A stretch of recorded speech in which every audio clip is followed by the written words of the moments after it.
Est-ce que tu as déjà rêvé de jouer aux échecs sur internet mais avec un vrai échiquier? C'est la promesse de ChessUp2 qui vous permet de jouer sur chess.com avec un vrai échiquier. Est-ce que c'est vraiment si bien que ça? Est-ce qu'il faut investir? On va explorer la page Kickstarter ensemble et je vais vous donner mon avis sur ce produit. N'hésite pas à t'abonner à la chaîne et à liker la vidéo si c'est pas encore fait, et c'est parti.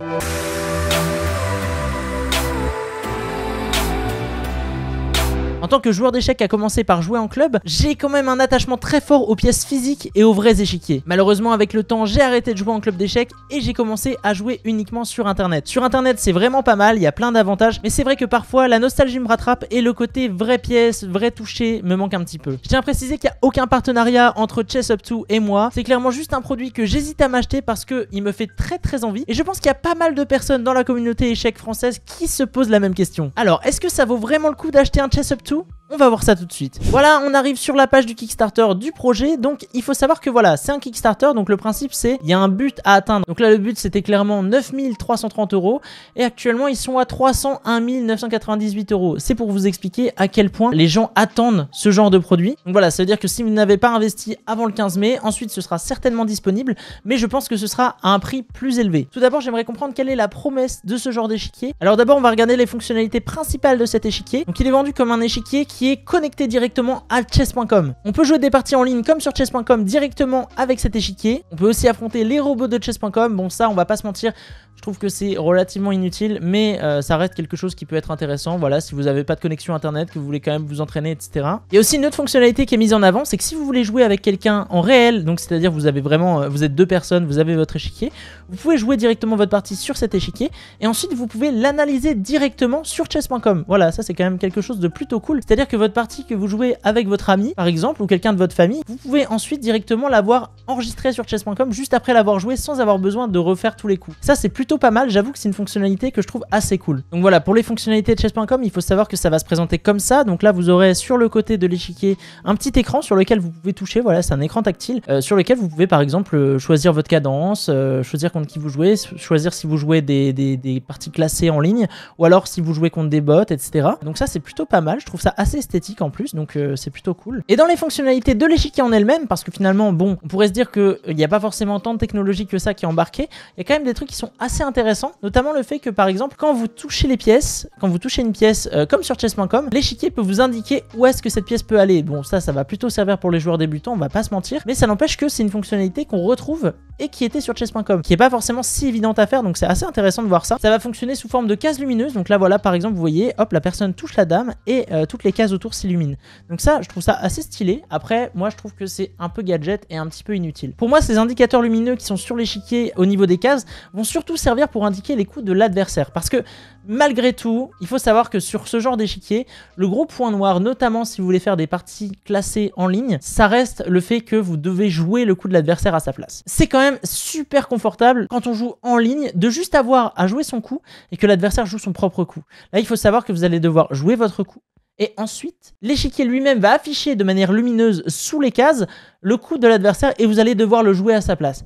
Il faut savoir que ça peut faire perdre un peu de temps quand même, je pense notamment aux cadences rapides si vous voulez jouer par exemple en 3 minutes, ce genre de choses, ou même essayer du boulette. Là je pense que le boulette c'est carrément impossible sur ce genre d'échiquier parce que c'est impossible, vous devez jouer à la fois votre coup et le coup de l'adversaire, vous perdez au moins une seconde à jouer son coup à chaque fois, donc je pense que c'est très compliqué. Pour moi c'est le gros point noir de ce ChessUp2. Pour moi cet inconvénient reste important quand on a des problèmes de temps, mais par exemple en partie de 10 minutes par personne, je pense que c'est clairement pas un souci. Mais vous me direz du coup, si on n'a pas de connexion, si chess.com du jour au lendemain ça meurt, est-ce que l'échiquier il sert à rien? Alors, on va pas se mentir, la grosse plus-value, c'est quand même les fonctionnalités de chess.com, mais il y a quand même quelques fonctionnalités qui sont inhérentes à ChessUp. Si vous sélectionnez le mode ChessUp2, vous pouvez avoir différentes fonctionnalités qui sont assez cool, notamment le mode entraînement, où par exemple si vous touchez une pièce, vous pouvez voir où sont les bons endroits où la poser et où sont les mauvais endroits où la poser. Voilà, par exemple ici on voit que la tour, si on la touche, le fait de prendre cette tour là ça va être plutôt un bon coup, le fait de poser la tour là ça va être bon, par contre toutes les cases en rouge sont plutôt mauvaises. Donc là c'est quand même assez intéressant de pouvoir voir ce genre de choses, notamment si on est en réflexion sur une position, qu'on trouve vraiment pas la solution et que finalement on veut avoir la solution solution juste en touchant l'échiquier. Voilà, donc la façon dont ChessUp est vendu, c'est qu'en gros, vous avez un outil d'analyse et un espèce d'outil d'entraînement directement inclus séparément de chess.com quand vous jouez avec l'échiquier. Donc ça, c'est plutôt cool d'un côté, mais en même temps, j'ai du mal à voir comment ça va s'exprimer, à part, comme je viens de vous l'indiquer, uniquement avec le toucher, en voyant si c'est des bons coups, des mauvais. Le vrai problème de ça, c'est que si on n'a pas un outil d'analyse pertinent à côté qui nous explique les raisons de pourquoi c'est mauvais de le poser sur cette case ou pourquoi c'est bon de le poser sur cette case, finalement ça sert pas forcément à grand chose.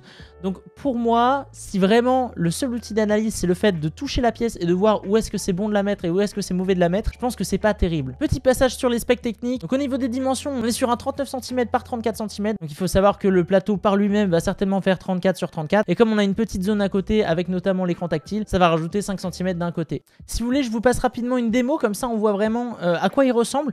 Honnêtement, je trouve que c'est pas très joli. Les pièces sont pas magnifiques. Voilà, pour l'instant. Après, je sais pas si c'est des pièces définitives ou alors si ça changera d'ici à la fin du Kickstarter.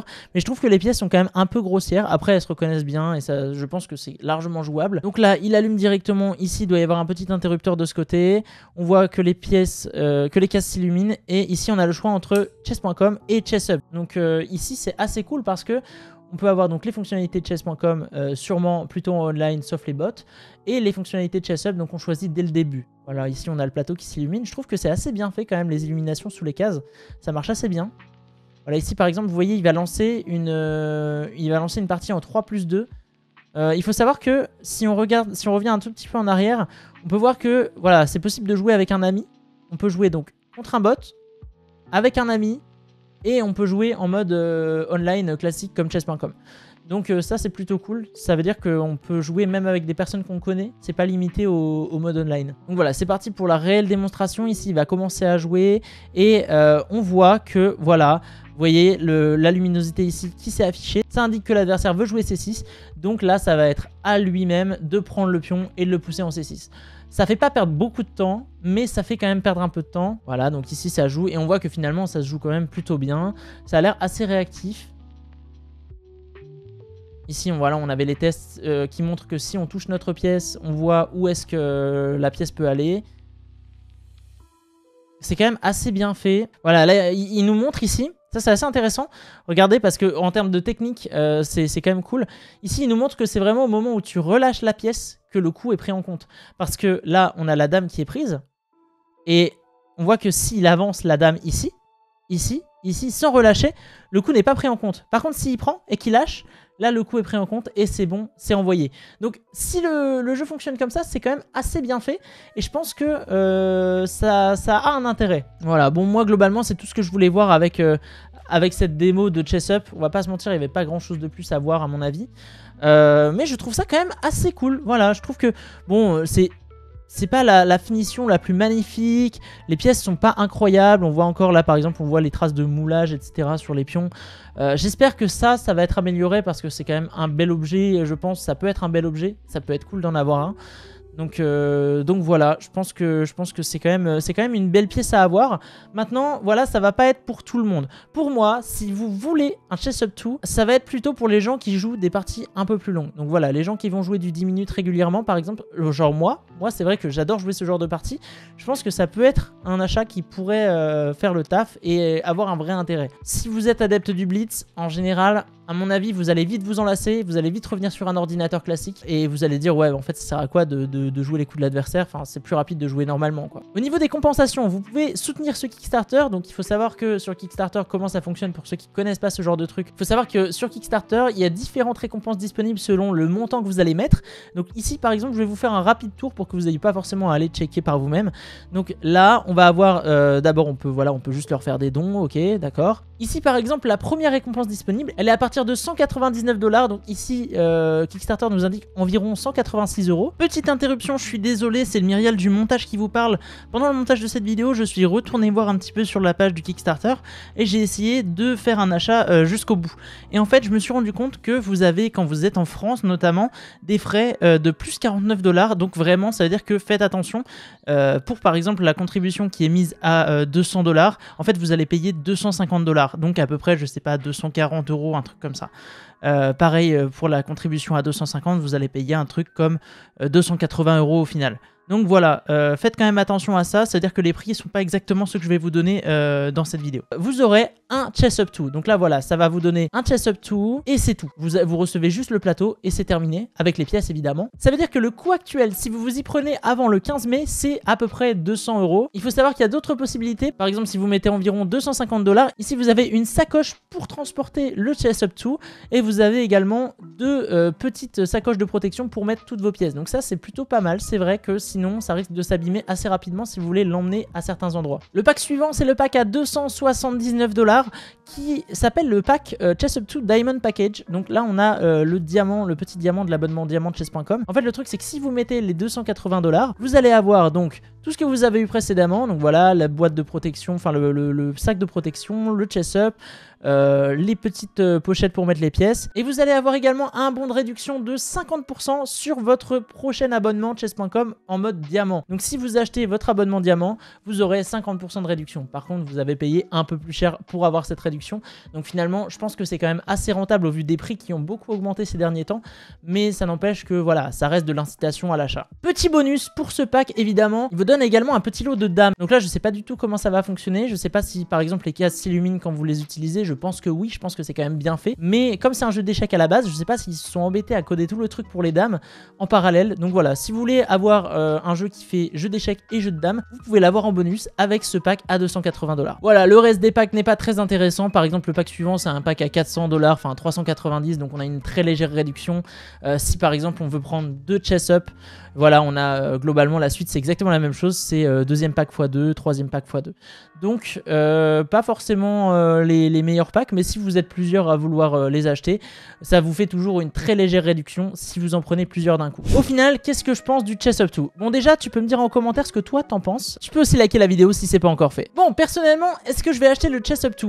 Honnêtement, je me tâte, c'est assez compliqué, j'hésite vraiment beaucoup, mais je crois que je vais peut-être craquer parce que franchement, je trouve que le concept est quand même super intéressant et je pense que notamment pour faire du contenu autour des échecs sur Twitch et sur YouTube, ça peut être vraiment bien d'avoir ce genre d'outil. Maintenant, est-ce que je le conseillerais à quelqu'un de lambda? Honnêtement, ça dépend réellement de votre utilisation. Vous l'aurez compris, je le conseille notamment aux personnes qui sont adeptes des parties longues, donc à partir de 10 minutes notamment et jusqu'à peut-être 30 minutes, 1 heure, etc. Maintenant, si pour le blitz, ça ne vous dérange pas de devoir jouer les pièces de l'adversaire, bon, pourquoi pas, c'est vous qui choisissez, mais moi je suis pas très fan de ce genre de choses. La deuxième raison qui fait que je vais peut-être m'acheter cet échiquier, c'est que je trouve ça très intéressant. On peut profiter de fonctionnalités du online, mais directement en réel quand on joue avec quelqu'un, donc avec un ami ou quelqu'un de sa famille par exemple.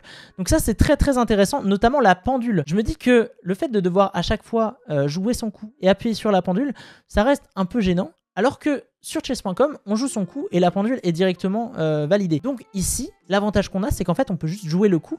Et quand on joue avec quelqu'un en réel, on a les deux pendules qui s'affichent et on peut juste jouer son coup et la pendule va automatiquement arrêter le temps. Le fait également qu'on puisse analyser après coup des parties qu'on a jouées sur le Chess Up 2, sur chess.com grâce à Stockfish sans avoir à les re-rentrer, je trouve ça super intéressant aussi. Pour moi, les points que je viens de vous donner là, c'est les points les plus intéressants, c'est les vrais bangers, les trucs qui donnent envie d'avoir le Chess Up 2. Maintenant, je trouve qu'ils font du marketing sur des choses qui sont pas forcément hyper intéressantes, notamment les fonctionnalités de Chess Up qui vous permettent de savoir si par exemple si vous la mettez ici c'est un bon coup, si c'est un coup incroyable ou si c'est un mauvais coup. Bon ça je trouve que c'est un peu nul, ça servira pas à grand chose, ce sera très gadget et ce sera pas très utilisé. Purement techniquement parlant, j'ai l'impression que c'est vraiment bien fait, c'est à dire que le fait de vraiment devoir relâcher la pièce et que ça prenne en compte le coup uniquement quand la pièce est relâchée, c'est vraiment pas mal. Le fait également qu'il y ait 6 heures de batterie, c'est vraiment bien, je trouve ça cool parce que clairement on va pas se mentir, vous pouvez jouer en étant branché sur ce genre d'échiquier, mais le fait d'avoir quand même 6 heures de batterie, c'est à dire que même si vous avez pas de prise à proximité, vous pouvez quand même faire un paquet de parties avant que l'échiquier se décharge. Donc je trouve ça vraiment bien. Il faut savoir que l'échiquier fonctionne tout seul, vous n'avez pas besoin de le connecter à un téléphone pour jouer sur chess.com. Vous allez directement pouvoir le connecter au Wi-Fi depuis l'interface de l'échiquier, ce qui enlève quand même pas mal de problèmes. Il y a une autre chose dont je vous ai pas parlé actuellement, c'est aussi le délai de livraison, c'est à dire que si vous achetez le Chess Up 2 actuellement, selon leur calendrier, vous êtes censé être livré aux alentours de novembre prochain. Je trouve ça honnête, étant donné que c'est un projet en Kickstarter, ça veut dire que les trucs sont pas encore forcément produits, etc. Donc même si on sait que ce genre de projet peut prendre du retard, on peut espérer que les gens soient réellement livrés pour novembre. Si vous voulez vous renseigner directement, je vais vous mettre le lien du Chess Up 2 dans la description. Vous verrez, il y a plusieurs vidéos de tests qui ont été faites, je vous en ai montré une rapidement, mais il y en a plusieurs comme ça. Vous pourrez vous faire une idée de réellement comment ça fonctionne, du fini des pièces, du fini de l'échiquier, etc. de comment ça marche. J'espère que vous avez kiffé la vidéo, moi en tout cas ce projet me hype vraiment pas mal. Je vous dis à bientôt pour une prochaine vidéo, c'était Myrial, ciao.